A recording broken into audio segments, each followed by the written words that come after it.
Policia ka arrestuar 4 protestues që morën pjesë në protestën e Partisë Demokratike të shtunën e 28 shkurtit. Në Prangallvun, Leonardo Marku, Robespierre Dervishaj, Doris Rista dhe Sergej Rapo.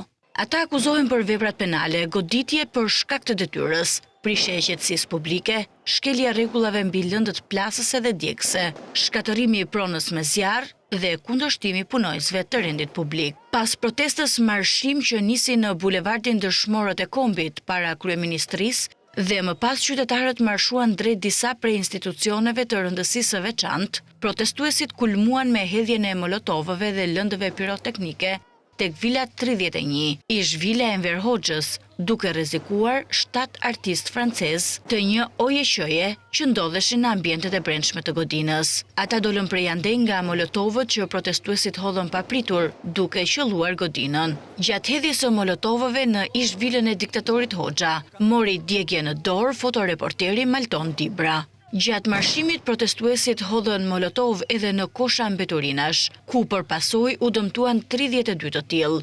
Në gjendje të lirë, policia procedoi edhe një të mitur 16 vjeçar, pasi u gjet me vete municioni dyshuar për armë sportive. Ndërsa materialet në SPAK janë referuar për deputetin demokrat Klevis Balliu, për veprën penale, organizimi dhe pjesëmarrja në grumbullime dhe manifestime të palishme.